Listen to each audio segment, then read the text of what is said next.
So, as that reading indicates, Henry David Thoreau cleared a path for himself in life.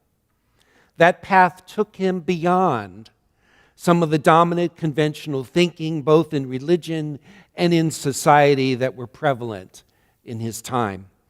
He was raised in New England, that New England atmosphere of the mid-19th century when Calvinists and Unitarians and Transcendentalists, who were the children of Unitarians or even Unitarian ministers, were duking it out. They were duking it out about the nature of humanity and of the divine and the sources of revelation and of truth.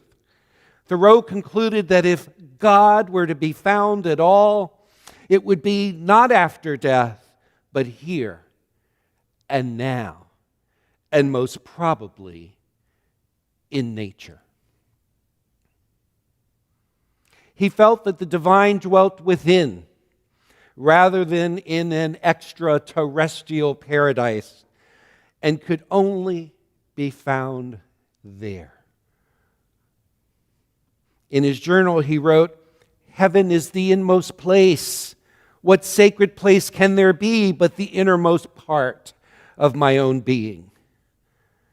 So Thoreau, in contrast with some of the dominant religious perspective of his time in New England, particularly the Calvinist perspective, had what we might call a worldly spirituality that urges us to focus our attention on the here and now, on the ongoing revelations of the divine in nature and our own reflections on our own life.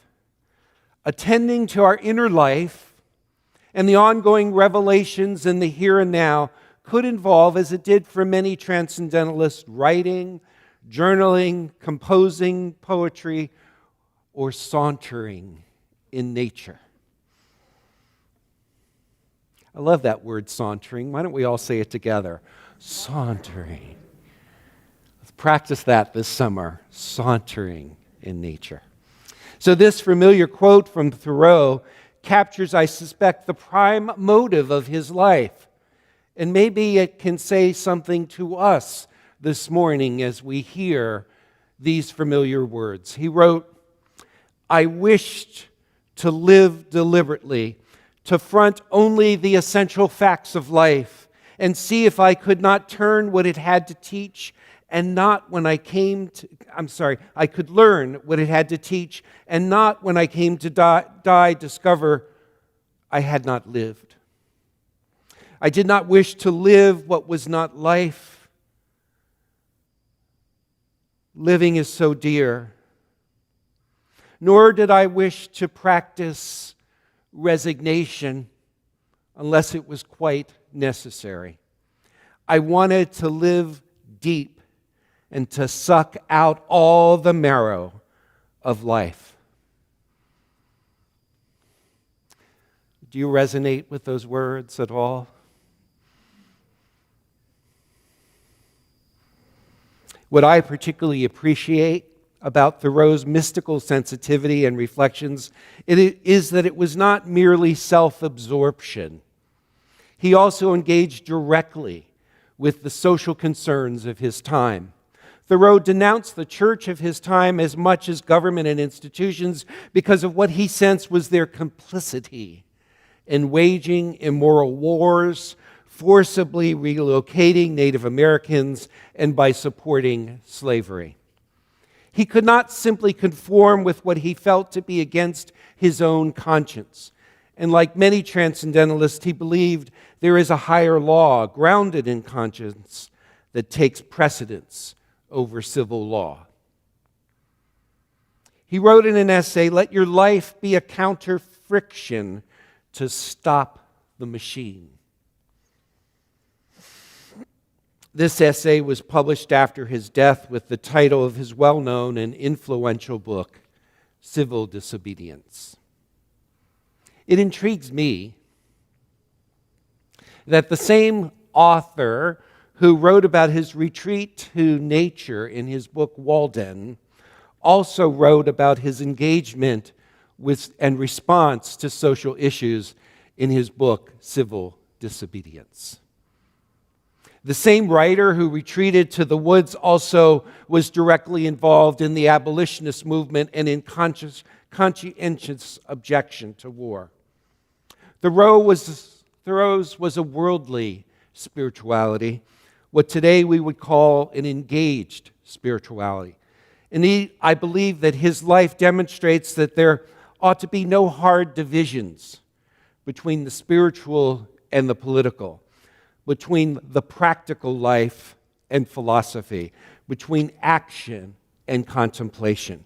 Thoreau is perhaps a complicated person because he defies some of our usual tendency towards categorizing. Indeed, I believe it is his integral mindset that makes him a potential spiritual guide for the 21st century.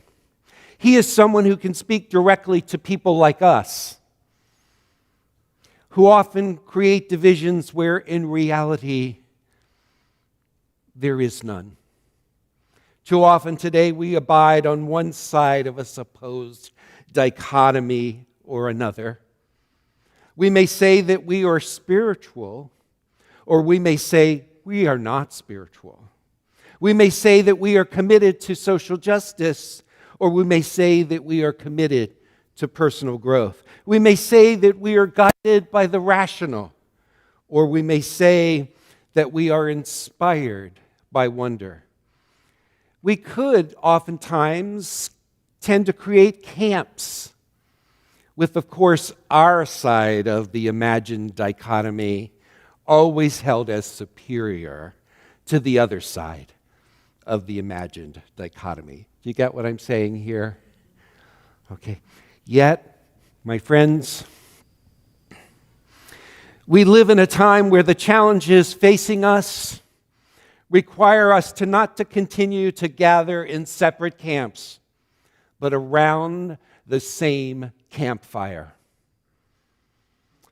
I like how one of our worship associates, Ed Scott, often invites us to bring our whole self to worship.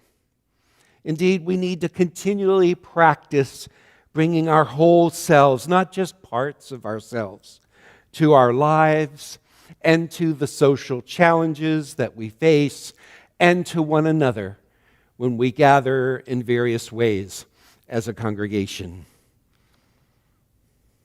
In order to really show up in ways that are going to make a difference at a time of increased gun violence, of climate crisis, of racial injustice, of economic inequality, and the erosion of meaning, our whole selves need to be engaged, and we need to think in integral and holistic ways. Let's face it, we can't just think our way through these issues that I've named. We can't just do isolated actions without also doing the inner work that accompanies them. We can't pretend that the solutions are only rational when we know that they're also emotional and moral. We can't imagine that if we get our own individual stuff together, that alone will dissolve the large systemic issues that keep what is intact. We may need to re-examine some of our own fixed assumptions, I believe, if we're going to be a transformative force in our time. Now, I've observed that sometimes, as Unitarian Universalists, we have this underlying attitude that if only people will grow up, which we tend to mean let go of their prior beliefs, dispense of myths or conventional religious ideas or language, if only people would be as disbelieving or presumably as intelligent or rational as we say we are, then all would be well, or at least maybe get a little better.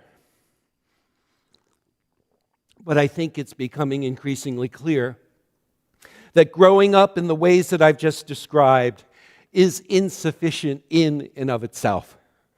As Unitarian Universalists, We are perhaps experiencing a generational shift, if not a cosmic one, in which we realize that as important as growing up is, we need more waking up as well. We can't simply mark our progress of growing up by what we no longer believe. All of us, across all religious and political spectra, need to wake up as well. The kinds of complex social issues, the kind of complicated questions of meaning and ethics that we're confronted with now are nudging us to wake up. By waking up, I mean a shift of consciousness, a more integral mindset that allows us to understand the connections, the interconnection between the spiritual and the political, the personal and the cultural, activism and contemplation, and between the natural world and the human world. Thoreau is one of those persons who I believe had such awakening that allowed him to act from this integral mindset. It wasn't until I read more about Thoreau's actual life, however, that I realized that he was more than a philosopher, more than a writer or lover of nature or an advocate of civil disobedience. Indeed, his time at Walden was preceded by significant transformative events that not only changed his life, but I believe also shifted his consciousness. He not only grew up through these experiences that I'll talk about in a moment, I believe he also woke up.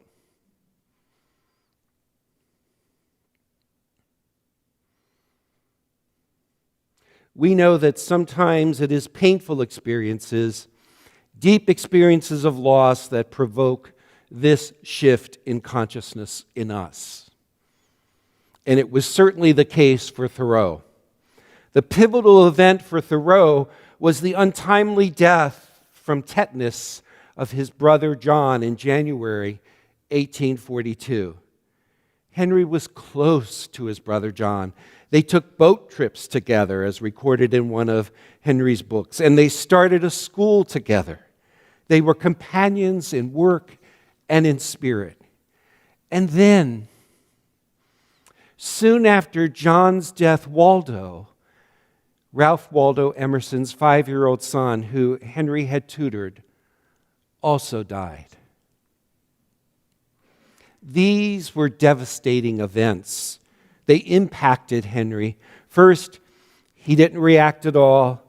And then, as one author puts it, at first he was actually repressing powerful emotions. He began to sink into a listlessness and depression. And 11 days later, he too began to exhibit the symptoms of tetanus, of lockjaw, though he had not, in fact, actually contracted the disease. The writer continues, Thoreau's symptoms became so severe that his doctors and family were concerned that he would die, and even after he began to recover, he remained bedridden for a month and was seriously weakened until the spring. I think it was during that time that his consciousness started to shift. Thoreau, in his grief, turned to poetry, seeking to find ways to express himself and to engage more directly with life. And his poetry particularly turned him toward nature in some new ways. Nature as a healer, and a revealer to him both of the fragility of life and the presence of this worldly divine revelations. And so it is for many of us. Poetry becomes part of our healing process. And sometimes in our poetry, we make sense of the ever-present wisdom and power of nature as a source of truth, solace, or revelation.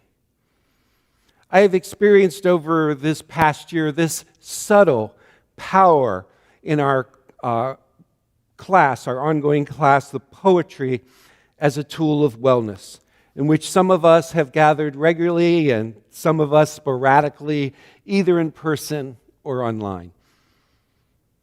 A regular attender of that group in the last few months is Lisa. I'm going to invite Lisa to read one of her poems that she composed in that group, a poem entitled Alone. But before she reads the poem, she's agreed to tell us some of the background that led to this poem. So Lisa, when you are ready.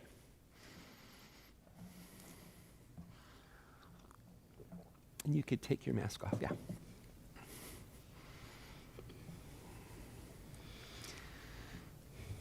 Our journey to become parents has not been a smooth one.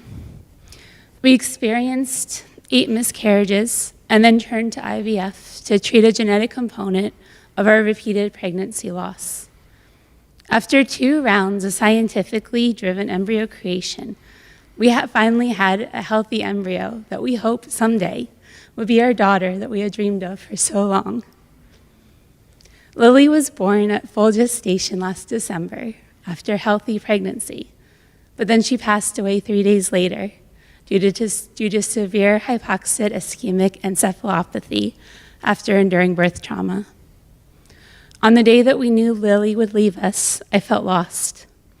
I couldn't turn to a prescribed dogma for comfort and needed to forge my own path of personal growth. Much of this comfort came, as it had for Thoreau, through nature. Long walks on the beach before the sun rose and the moon kissed the still ocean. Quiet solitude in the nature reserve where palm trees envelop you, and it is just as easy to get lost through the trails as your thoughts. Here in the Brandywine region, I'm awake in the mountains of Delaware, otherwise known as Brandywine Creek State Park. I hike up the mountain, cross the stream, scramble down the slippery rocks in a repetitive motion, day in and out, as if conquering the mountain. Okay, yeah, it's a hill. I grew up at the beach. Could fix something that has broken deep inside of me. Spending time on my special path has given me a chance to pause at the sprouts that grow from underneath the rock, or the life, the entire ecosystem that exists in a decaying tree trunk. As nature is a place of healing, creating poetry and art with others is a connection. I began longing for an opportunity to connect with others, and I finally felt ready to begin writing again, something that had felt lost to me when my being was scraped like a wire brush after Lily's death. So now my poem, Alone. You do not have to be alone. You do not have to hide underneath heavy blankets and weighted thoughts when you find yourself in this place between a nightmare and a miracle. Tell me how the wound remains after you tear away the scab. Poke at a fleshy gash. Try to expose your gentle self to a harsh world. We'll go slowly together over the mountains every day, where these trees were also cut down in the first breath of life. But decay brings rebirth, and the deciduous leaves form endless caverns. That's where hope lives. And creeks receive weary and ancient hills.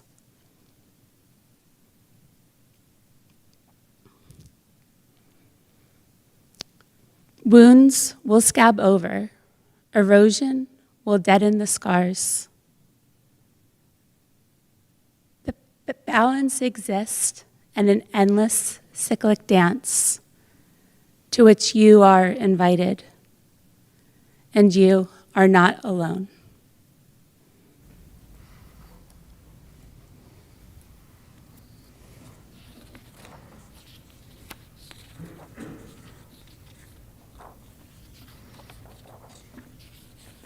Thank you, Lisa.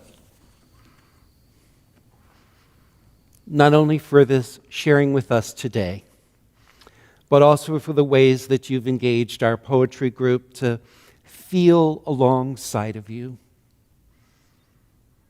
these last few months. The story of loss that you have told created a bond between us, and so I hope you have not felt alone. Your poetry, and this is only one of a series that you have offered to us, gives expression to a growing strength in your own soul, but also the power of nature to urge us on our healing path. So I accepted your invitation to share in this larger group today because I immediately saw the connection between what I had been studying in Thoreau's life following his tragic losses and what you were also doing in your poetry.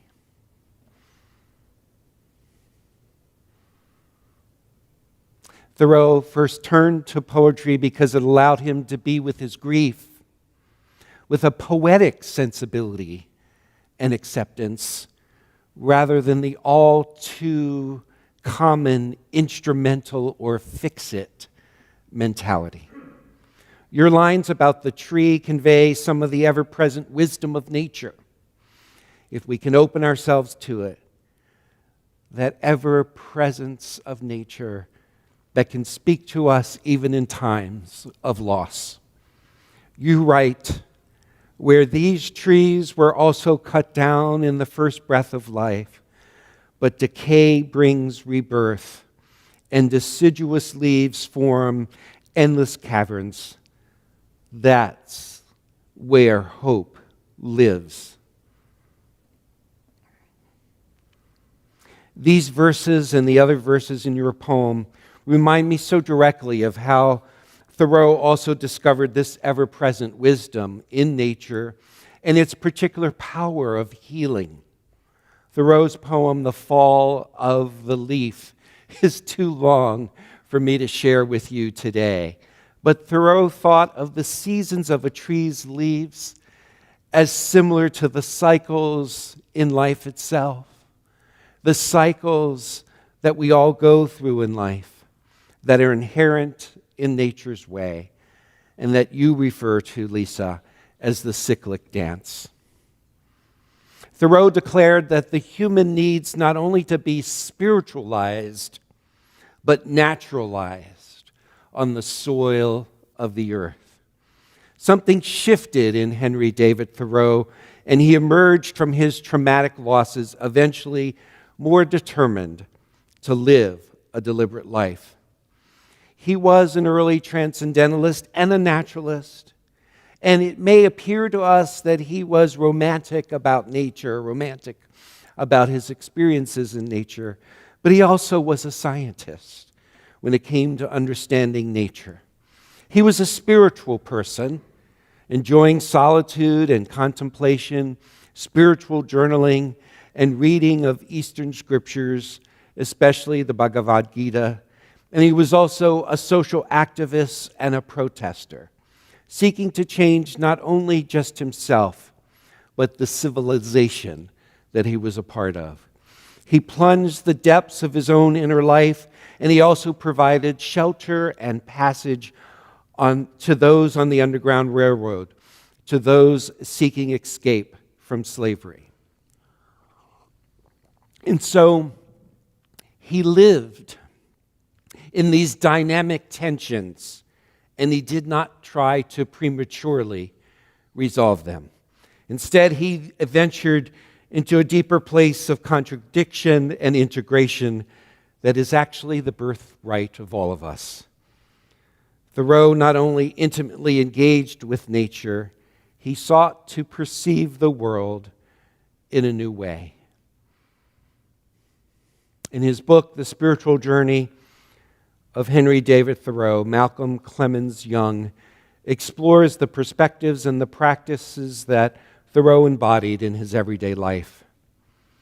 We know that he kept a journal from age 20 until his death 14 volumes. We know he took regular walks in nature, or what he called the wild. We know that for Thoreau that these were spiritual practices because he was open to an understanding that nature can disclose to him something of the divine. I commend all of these same practices to us as we move towards and within these summer days, to take some practical steps, like keeping a journal, to capture your own reflections, jotting down a verse or a poem that emerges within you as you saunter. Let's say that word again, saunter. Say it again, saunter in nature. I think the word itself tells you how to do it. Okay. He took all of these as disciplines, and maybe they can be disciplines for us. And so, nature for him was akin to the scriptures and conventional religion that people studied to understand God. But Thoreau wrote, "My profession is to be always on the alert, to find God in nature, to know God's lurking places, to attend to all the oratorios and the operas in nature." So may we. So may we find those oratorios, those operas in nature that are always, always there if only we open ourselves to attend to them. If only we can remove those things that separate us from our pure experience of nature's wonder and glory and wisdom. I close with these words by Thoreau, which I believe provide wisdom for us this day and the days before us. We must learn to reawaken and keep ourselves awake by an infinite expectation of the dawn, which does not forsake us in even our soundest sleep. So may it be. Amen.